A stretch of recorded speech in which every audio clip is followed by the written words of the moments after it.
नमस्कार, जय हिंद, वंदे मातरम। आप सभी का स्वागत है भारत के number 1 YouTube channel KRT news channel पर। वहीं आप चैनल पर नए हो तो चैनल को सब्सक्राइब करना भूलना मत। आज कर्नाटक विधानसभा चुनाव को लेकर सबसे बड़ा सर्वे जारी हो गया है, जिसके अनुसार कर्नाटक में इस बार कौन सी पार्टी अपनी सरकार बना पाएगी, सबसे बड़ा सर्वे हो गया है आज जारी।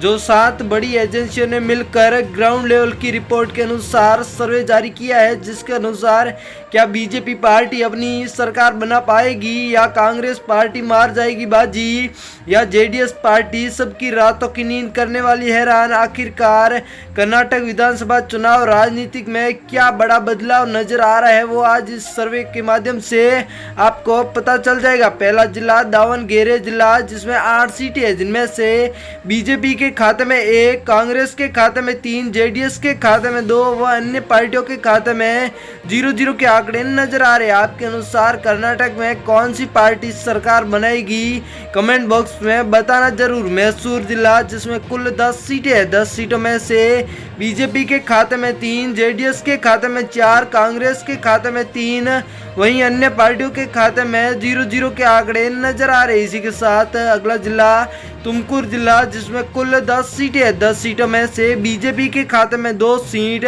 वहीं जेडीएस के खाते में 5, कांग्रेस के खाते में 3, अन्य पार्टियों के खाते में कोई सीटें नजर नहीं आ रही। अगला जिला आपके सामने आ रहा है हावेरी जिला, जिसमें कुल 6 सीटें हैं, जिनमें से बीजेपी के खाते में 2, जेडीएस के खाते में 1, वहीं कांग्रेस के खाते में 2, अन्य पार्टियों के खाते में भी 1 सीट का आंकड़ा नजर आ रहा है। इसी के साथ अगला जिला आपके सामने बीजापुर जिला, जिसमें कुल 8 सीटें, 8 सीटों में से बीजेपी के खाते में 1 सीट, तो जेडीएस पार्टी के खाते में 4 सीट, कांग्रेस पार्टी के खाते में 2 सीट, अन्य पार्टियों के खाते में 0-0 के आंकड़े नजर आ रहे।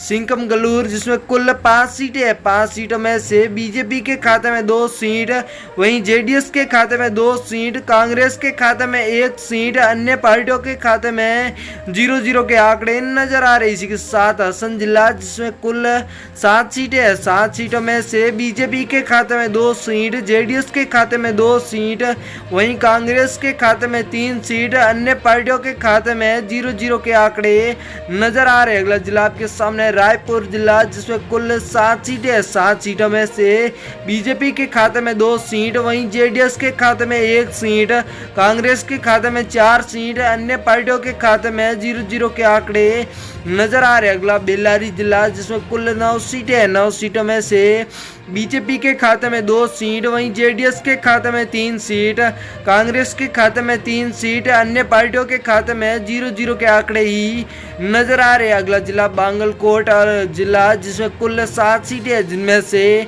बीजेपी के खाते में 2 सीट, वहीं जेडीएस के खाते में 3 सीट, कांग्रेस के खाते में 2 सीट, अन्य पार्टियों के खाते में 0-0 के आंकड़े ही नजर आ रहे। मंडुया जिला, जिसमें कुल 7 सीटें हैं, 7 सीटों की बात करें तो बीजेपी के खाते में 1 सीट, जेडीएस के खाते में 2 सीट, कांग्रेस पार्टी 4 सीटें हासिल कर रही है, अन्य पार्टियों का खाता खुलता हुआ नजर नहीं आ रहा। अगला जिला आपके सामने गुलबर्गा, जिसमें कुल 9 सीटें हैं, 9 सीटों में से बीजेपी के खाते में 3 सीट, जेडीएस के खाते में 3 सीट, वहीं कांग्रेस के खाते में 4 सीट, अन्य पार्टियों के खाते में 0-0 के आंकड़े ही नजर आ रहे। इसी के साथ उत्तर कन्नड़ जिला, जिसमें कुल 6 सीटें हैं, जिनमें से बीजेपी के खाते में 1 सीट, तो जेडीएस पार्टी के खाते में 2 सीट, कांग्रेस के खाते में 2 सीट, अन्य पार्टियों के खाते में 1 सीट। हमारे सर्वे व आंकड़ों के मुताबिक बीवीएमपी मध्य जिला, जिसमें कुल 8 सीटें, 8 सीटों में से बीजेपी के खाते में 3 सीट, तो जेडीएस पार्टी के खाते में 2 सीट,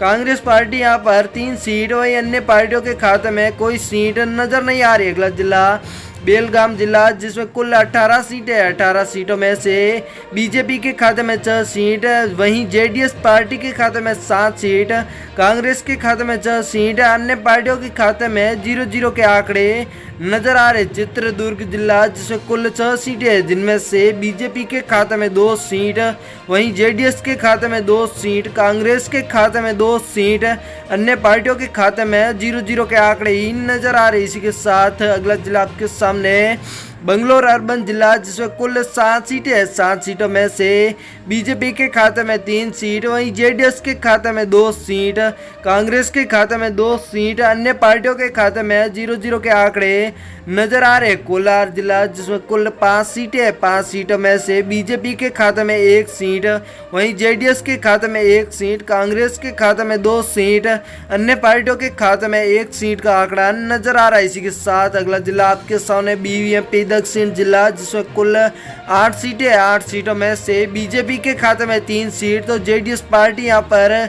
2 सीटें, वहीं कांग्रेस पार्टी 3 सीट, अन्य पार्टियों के खाते में 0-0 के आंकड़े नजर आ रहे। इसी के साथ धारवाड़ जिला जिसमें कुल 7 सीटें हैं। 7 सीटों में से बीजेपी पार्टी के खाते में 3 सीट, वहीं JDS party 1 seat, Congress party के खाते में 3 सीट, अन्य पार्टियों के खाते में 0-0 के आंकड़े नजर आ रहे। शिमोगा जिला जिसमें कुल 7 सीटें हैं, जिनमें से बीजेपी के खाते में 2 सीट, वहीं जेडीएस के खाते में 2 सीट, कांग्रेस के खाते में 3 सीट, अन्य पार्टियों के खाते में 0-0 के आंकड़े नजर आ रहे। इसी के साथ बींदरी जिला जिसमें कुल 6 सीटें हैं, जिनमें से बीजेपी के खाते में 3 सीट, तो जेडीएस पार्टी के खाते में 1 सीट, कांग्रेस के खाते में 2 सीट, अन्य पार्टियों के खाते में 0-0 के आंकड़े नजर आ रहे हैं। हमारे सर्वे आंकड़ों के मुताबिक बीबीएमपी उत्तर जिसमें कुल 8 सीटें हैं। 8 सीटों में से बीजेपी के खाते में 2 सीट, जेडीएस के खाते में 2 सीट, कांग्रेस के खाते में 4 सीट, अन्य पार्टियों के खाते में